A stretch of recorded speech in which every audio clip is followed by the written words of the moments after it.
Are you ready for the blast from the past? Overlooked RPGs, long-forgotten adventures and ignored shooters. All of these are just waiting to be rediscovered.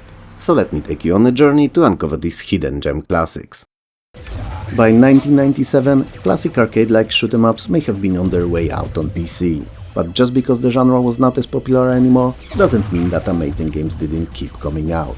And one of such, against all gaming odds titles, is The Reap. And let me tell you that while The Reap may be 3 years short from being 30, so a rather old game, it still looks fantastic. Yes, even today. And while I usually don't start by talking about presentation, it's inevitable with this one. Your ship, all the enemies, animated backgrounds, all of these are packed with details and animate super smoothly, looking like something that could have easily came out last Thursday. I mean, just take a look at all those popping explosions, thousands of projectiles and rain of debris. Oh man, the debris. It's everywhere. Point is, The Reap is overflowing with details. All the little enemy soldiers holding to their tiny guns shooting at you hoping to make a difference, any difference really, against your armed to the teeth ship, spewing death delivered via plasma burns at them.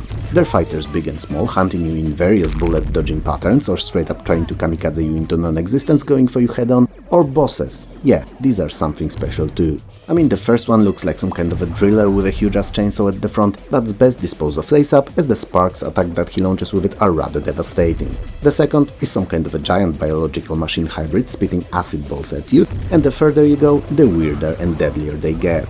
All of it is just a pleasure to witness in motion and promptly after annihilate. Cause you know, it's either them or you. And while The Reap may be beautiful, it's also a picky lady to dance with. She knows all the moves you've never even heard of, she fears no melodies old or new, and keeping up with her is a rather demanding task, especially for a Sunday dancer such as yourself. The game is composed out of 4 worlds, split into 10 stages overall, and while it may seem like not that much, it will be more than enough, trust me. Cause like I've mentioned before, The Reap was not made for you to breeze through its stages with a song on your lip, but rather with you nervously biting on it, fighting for your life each step of the way. It's a very nice looking and excellent playing game, but it also throws everything that it has at you and has fun watching you struggle. Fortunately, there are 5 rather deadly weapons that you have access to, and each of them can be upgraded up to 3 times. So if you keep grabbing the power-ups, chances are that if you're lucky, you may actually beat The Reap one of those days. Escape from Hell is my daily routine, Monday to Friday at 4 PM. I pack my shit up, fist bump all the sad thoughts still having to stay there and bask in a heat and acid-filled atmosphere of my boss's wife's presence, and I peace out to cry through the rest of the day at home, thinking about the next morning. It's fun like that here.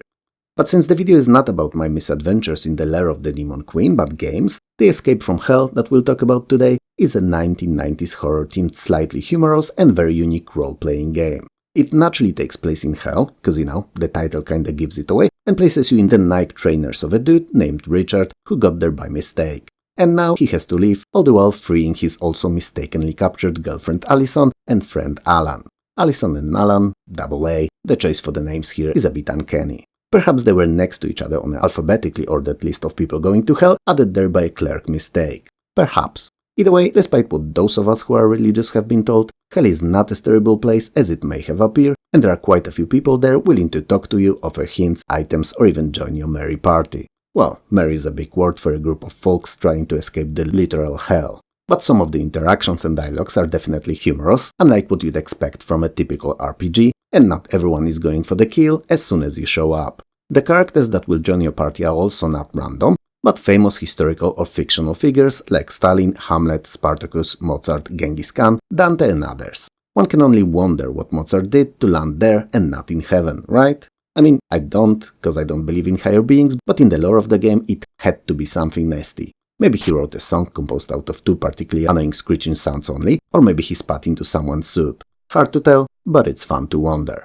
Either way, you and whomever joins you will have to fight your way through many demonic creatures before fulfilling your task and completing the game. And while most weapons are what you'd expect to find in any generic fantasy-themed RPG, so swords of various kinds and the likes, some are rather unusual and fun to use, like the anti-tank missiles or sleep grenades for instance. There are also skills in Escape from Hell that can be used outside of combat, and they will help you, well, escape from hell. Like swimming or hacking, and yes, you heard that right, hacking, but these have to be learned from trainers to be usable in puzzling or traversal. Despite its very odd setting and unusual cast of characters, Escape from Hell is a really fun game to go through, and its out-of-this-world plot is worth following and getting into. Once peaceful world of Atas has been drained out of its vital energy and turned into a desert wasteland by the evil and power-hungry sorcerer kings who sought to increase their magical powers by fueling them with planet's life force. Once they've done that, they've conquered the entire world and enslaved its population. One of them, a particularly nasty dick going by the super easy to pronounce name of Tektukitlae, God damn it, let's call him Testicular Ray, the ruler of the city of Drudge, pits his slaves in combat against each other and monsters in the arena for his own amusement. I did mention that he was a piece of shit, didn't I? Anyway, one group of such slaves, however, against all odds, manages to escape, and you take control of it, starting your adventure in the Dark Sun Shattered Lands, a top-down RPG with tactical turn-based combat. At the game start you can either use a pre-generated party of 4 Braves or create your own. Naturally, as per usual, I would recommend making your own if you have at least a passing knowledge or experience with real-world or PC offshoot of AD&D, because you'll have a deeper understanding of all strong and weak points of your team members and will also have an easier time forming a rapport with them, as much as one can with a group of colorful pixels. There's 8 available races to choose from, some of which are quite exotic and rarely seen in typical AD&D RPGs, for instance insect-like Free Cream.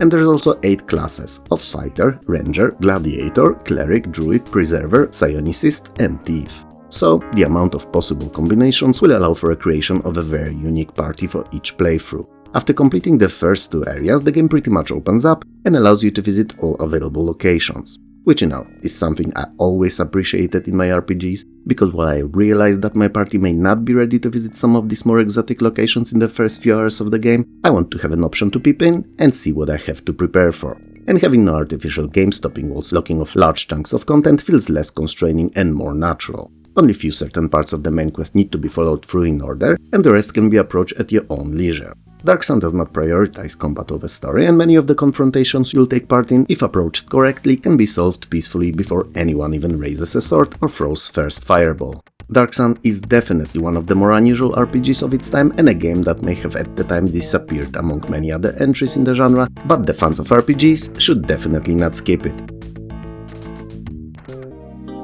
Blue Force is a point-and-click adventure game designed by Jim Walls. And if the name rings a bell, and you can't place that bell in a particular tower, let me help. Mr. Walls, being a retired California police officer turned video game designer, was best known for his work with Sierra on their first 3 Police Quest games. He's responsible for all the police procedures in them and for the realism that they were known and loved for. And Blue Force was his game after Sierra. In many ways it's a similar game to the Police Quest titles, as it also follows a police officer, Jake Ryan, but the attention on all the paperwork and procedures is a bit eased in this one. For better or worse. Ryan is a kid victim turned cop who joined the force to eventually be able to find and apprehend his parents' killers. I'm not sure where in the world cops just get to decide willy-nilly to go on a private personal investigation fueled by the need for revenge, but in the Blue Force, that's precisely the case. It's not an issue that should detract you from playing, though, just an observation on my end.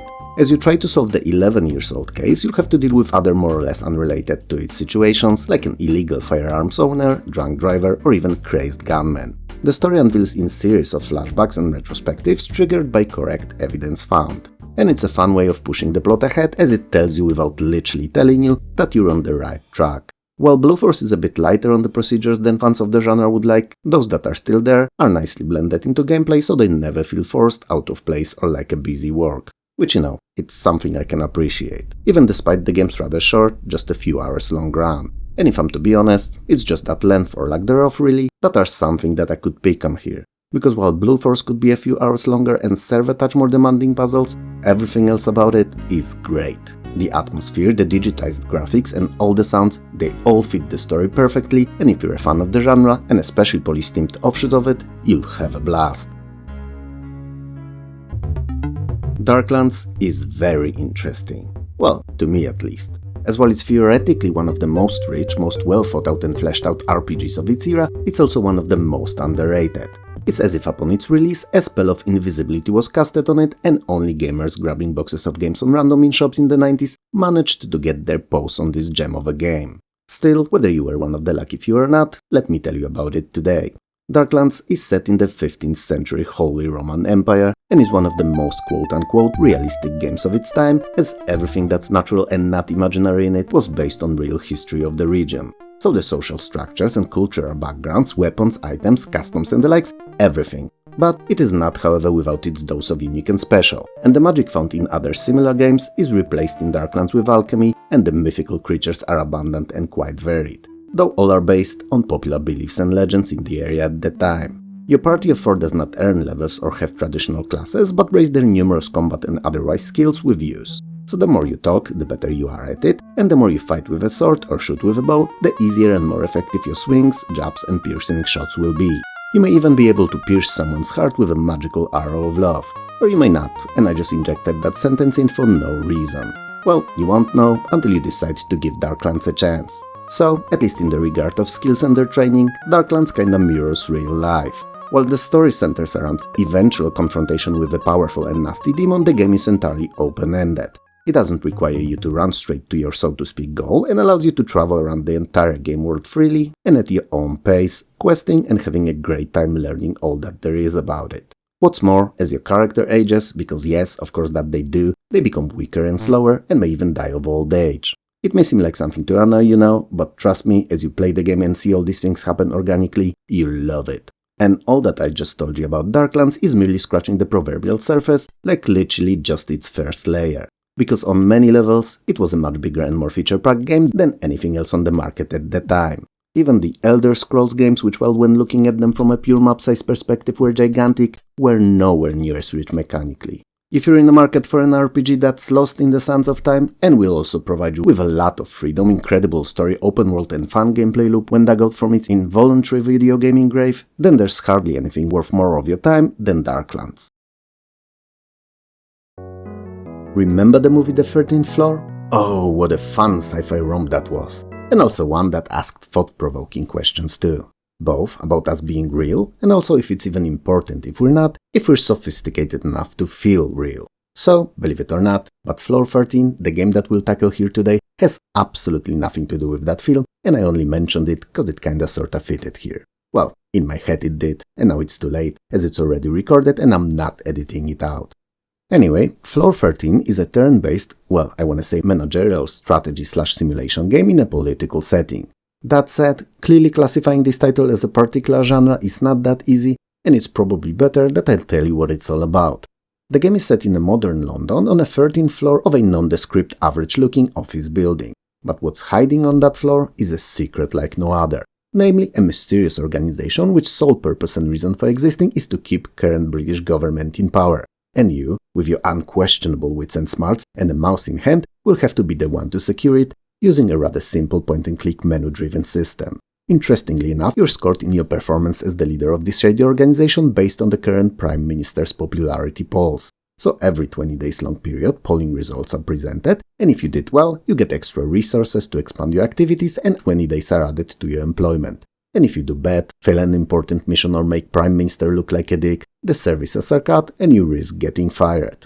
Keeping the Prime Minister popular is not easy, especially in a country that's as turbulent as the Great Britain is in the game. So you'll need to make sure that everything that happens during his stay in power reflects on him positively, so that he looks like a freshly polished set of silver cutlery. And whether you like it or not, it may mean facing many different internal and external issues, some of which may need to be dealt with on a down low.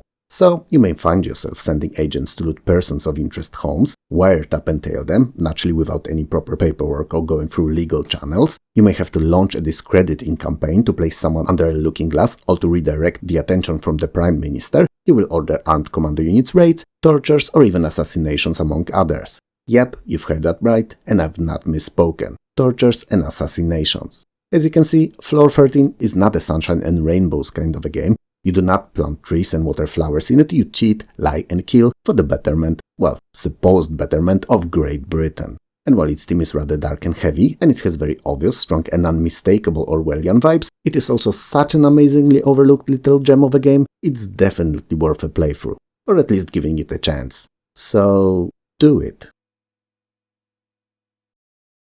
Now this is going to be an interesting one. There's much more unusual about ZZT than there's usual about it. The sentence may sound bizarre or even downright nonsensical, but it perfectly describes how I feel about the game, as it's not going to be an easy one to explain.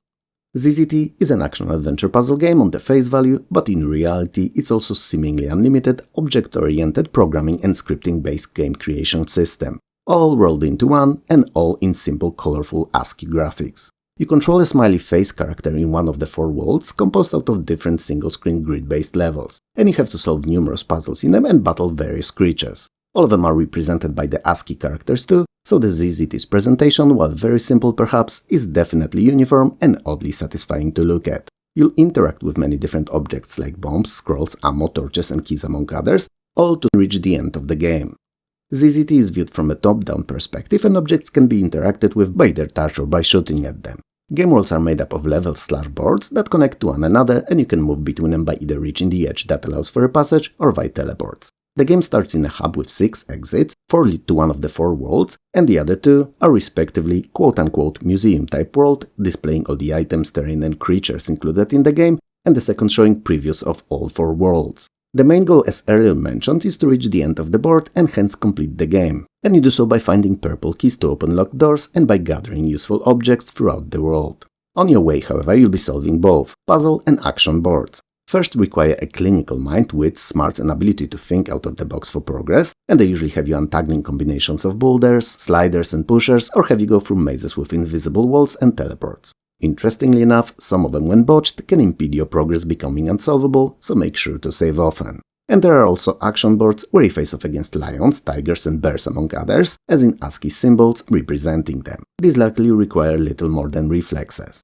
The included in ZZT editing tools allow for unparalleled freedom of creativity and expression and made the game so popular that there's currently over 3,000 whole worlds created and archived online, all made within ZZT. Not many people know, but originally released as shareware ZZT was programmed by Tim Sweeney. And if the name rings the bell, it's good cause it should. He's the one responsible for, in no particular order, Epic Mega Games, Unreal Engine, Fortnite and also Epic Games Launcher. So he knew what he was doing through most of his life, it seems.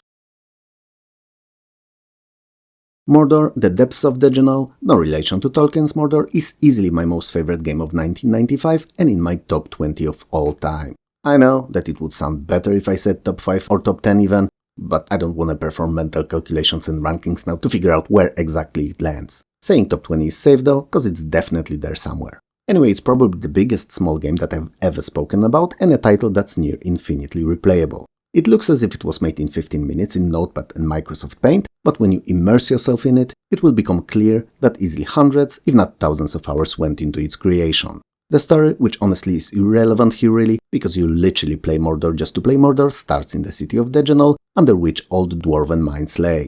Abandoned for years, eventually collapsed in one of the lower floors, opening the passage for monsters to pour out of and terrorize the city. And since they could, they did, so the situation had to be contained. The elders in their infinite wisdom decided that the mines needed to be permanently shut, and that's exactly what they were, and for decades no less. Eventually, however, many years later, they proclaimed that the mines should be reopened and cleared of the monstrosities. So, numerous parties of adventurers were sent down, and none of them ever came back. The game starts with a new batch of young, 16-year-old trainees tasked with exploring and clearing the dungeon. And you are one of such young adventurers. Or 2, or 3, or 4 for that matter, because you can actually form a party in Mordor. And you should form a party in Mordor. While there are only few classes available at start, many more will unlock when your characters will raise their stats or pick particular alignments. This, however, usually happens when you're deep into your campaign. Naturally, mixed class builds can be very robust and powerful, but for the first few playthroughs, I'd suggest sticking to something basic. Especially that regardless of what you choose here, you will fail more than once in your first few attempts.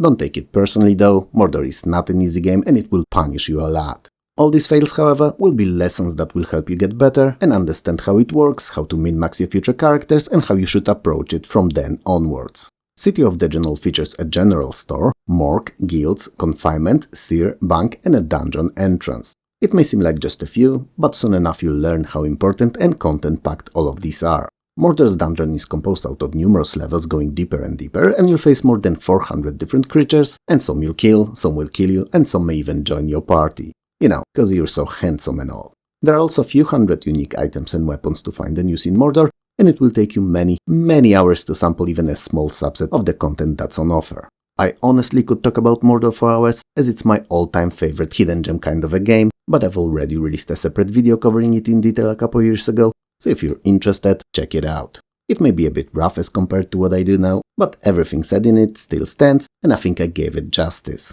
Also, and that's a side note and nothing to do with the game, people who start their sentences with "I honestly," like I did a second ago, should be kept an eye on, as their subconscious inner need of highlighting that they're telling the truth in that particular moment may suggest that they usually default into lying. So beware. Not saying that I do, but how could you even tell now after me giving you that speech? Chronomaster is a third-person sci-fi adventure game, and oh, let me tell you folks, it's a true long-lost gaming treasure. And no wonder, as it was written by two famous and notable science fiction authors, Roger Zelazny and Jane Lindskold. The game is set in the future where technology progressed so far ahead of what we're used to that the rich people can afford to have their own private pocket universes custom created to suit their needs. And engineers, nay, artists, well, a bit of both really, that create those are like superstars. You play as Rene Korda, a retired and renowned designer of these, lured back into work by the Tern regional government to investigate and intervene a very unusual situation that has started occurring within these private dimensions. Namely, they are being mysteriously put in stasis, freezing them and everything alive or otherwise within them in time. So, armed with a briefcase filled with green globules containing quote-unquote bottled time that allows you to move around frozen universes, you head off to solve the mysterious conundrum. So, whenever you place a globule on something, it instantly unfreezes and can move around, and you'll use them often in both adventuring and puzzling alike. Unfreezing the universe, or more accurately restarting its time flow, requires you to find the so-called world key, which is found by first setting up a tripod gadget in the magnetic north and then using a tracer gadget to locate the key. Each of the pocket universes that you'll visit looks entirely different, obeys different laws of physics, and houses unique fauna, flora, and puzzling challenges. And this can be a whole manner of things. They may require you to manipulate objects, remember a particular sequence of things, pass through confusing mazes, pick correct responses in conversations, and many, many, many more. While these are just a few out of what you'll experience in the game, I think it's time that I told you what I absolutely hate and despise about it. And it's something that plagued early Sierra adventures too. So deaths. In fact, tons upon tons of pointless deaths. Deaths here, deaths there, deaths everywhere. Often triggered by a wrong choice in conversation, puzzle, or a small mistake. Numerous dead ends are hella annoying too, but a tad less than deaths. I mean, if you're really careful, try to remember everything, give the game your full undivided attention and save often, chances are you'll only be slightly annoyed by all of it. But if you fail at any of these, it may happen way too often for comfort. Oh, and the interface sucks too. It doesn't seem to know whether it wants to be verb-based, rely on icons, or on unnecessary menus. It's all over the place and gets old and tiring fast. All that said, I do stand by what I initially said. Because if you do give Chronomaster a chance, prepare mentally for the deaths and constant battles with the controls, and somehow, against all odds, manage to ignore the god-awful by today's standards presentation, the story and the ideas behind it will keep you glued to the screen all the way through. Dominus is a very unique and because of that also super tasty treat of a video gaming history. It's not the easiest title to explain directly in just a few sentences, but paradoxically incredibly simple if you compare it to another, more modern and very recognizable title, Dungeon Keeper. Because in a way, that's precisely what Dominus is. Just not in 3D, not taking place in a dungeon of any kind and released years earlier.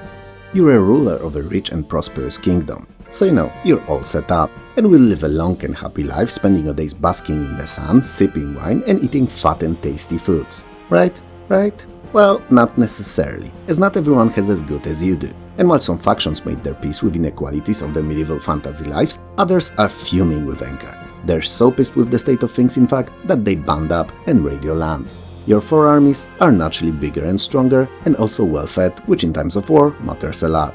But your kingdom is also vast and divided into numerous sectors. And as much as you'd wish you could, you cannot be in all places at once. So while you can most definitely hold off a few raiding parties at once, when there's too many of them attacking from all sides, some of the land will fall. You have 4 generals, each of which can lead an army of monsters, and it's up to you to figure out who to have them lead and where to send them to be the most effective and to minimize your land losses. You can also lay traps, use different offensive and defensive magic, but all that too has to be utilized smartly, as even combined with your forces, it's never enough. I do not want to scare you here, dear viewer, but the fact stands that in Dominus your successes are measured by the extent of your losses. Sucks, doesn't it? Overall, the entire game is a balancing act of having to figure out what and when to do. Is it more profitable in the long run to stop few of these armies approaching from different sides, or maybe it's best to sacrifice a sector or two to collect resources from somewhere else and henceforth secure extra defenses for the future? Choices, choices, choices. But whatever you bank on, it's a fight against time and eventually all of your efforts will still fail. Well, they will if they will be all that you'll be doing.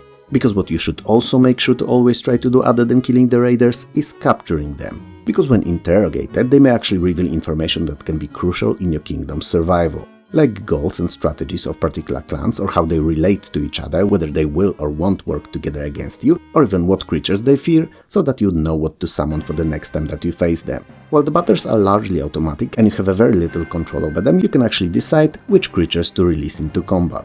But when things go bad, like really bad, you can actually appear on the battlefield yourself. And you do control your own character directly, and he's rather strong. That said, if he happens to fall in combat for whatever the reason, it's game over. So keep that in mind.